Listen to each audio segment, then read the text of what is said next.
Let's take a closer look at a story that involves our friends over at Intel because they're still looking to smooth out their operations under new CEO Lip-Bu Last week, there was an announcement that Intel was going to be cutting some more positions, and initial reports said that the rumors were as high as 21,000, which would have been 20% of their workforce. And then on Friday, CFO David Zinsner said, absolutely not. Instead, what he said was each department will assess the structure that they have, and then they're going to decide whether or not they're going to cut positions or offer voluntary buyout packages. However, Zensner, who is the CFO, so he would know, said that maybe not all of those buyout offers were going to be accepted. And if you're one of those older people that's been sitting around going, well, I'll just take an early retirement, not so fast, my friend, because Intel announced that early retirements are not going to be considered at this time. The stated reason, of course, is that in the long term, previous early retirement options had led to some long-term problems that they don't want to repeat again and again. All right, Al, I know that the rundown this year really feels like we have been punching Intel to the point where the kid on the Simpson school bus is saying, "Oh, stop, he's already dead." But I got to ask the question, are we at the point where Intel can cut more to get to profitability, or are we going to have to look at other options now? I think the headline of more people being laid off after 15,000 laid off last year with Pat Gelsinger, that headline definitely reflects the fact that there is a large change being made at Intel. Whether that means that it's a 20,000 existing staff or 21,000, if those numbers follow up, these massive numbers of people leaving isn't necessarily the whole story. What very commonly happens in tech companies is that the bit of the company that is underperforming, the bit of the company that was awesome 5 years ago but is no longer pulling its weight, gets cut off, and a new bit gets grown that is going to move forward and improve.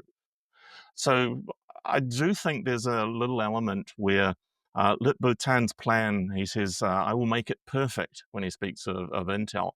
So he may be following that idea that perfection is achieved not when there's nothing left to add, but when there's nothing left to remove.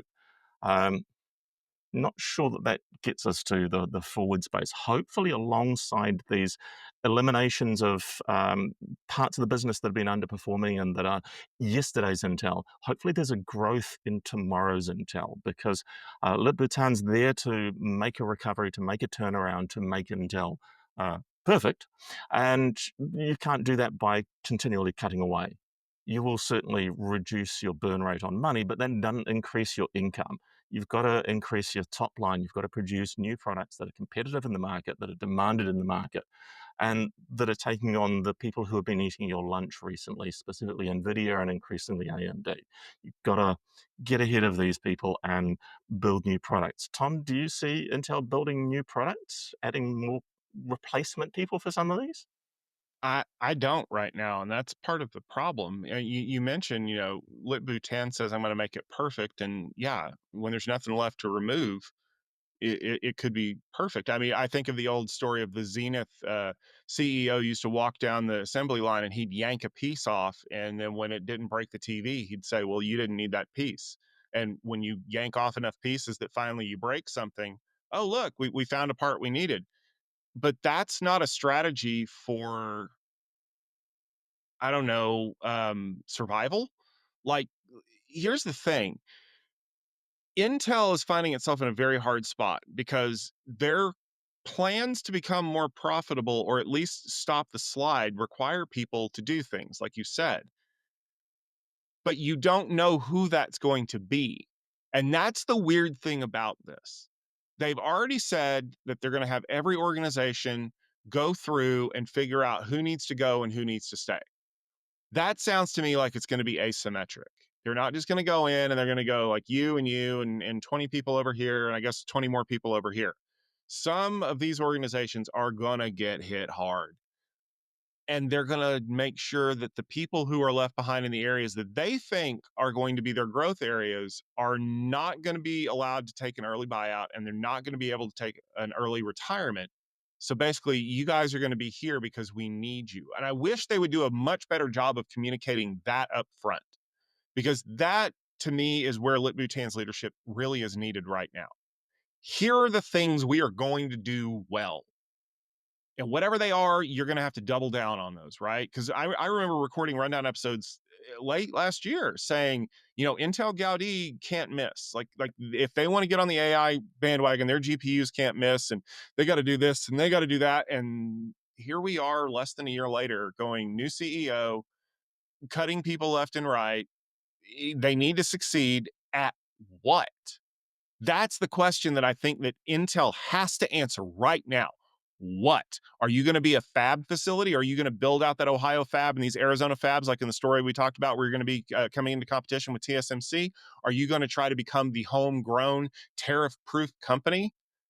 Then say it, because that's going to take time for you to get those things adopted. But if I don't know what you're building other than making more CPUs, that doesn't give me any hope for the future, because what if you're cutting jobs from the CPU manufacturing and the packaging people and all that other stuff? If you're cutting those from areas that I know you're good at, that's a signal to the rest of the market that you're trying to either survive or that you don't want to be good in those things anymore. We have to see what's going on, because then what happens? Then the rumors come out that you're cutting 20%, and everybody flips out because, oh my God, how can you cut 20% of your workforce and continue to be a market leader? You've got to provide guidance, and that's table stakes right now as I see it.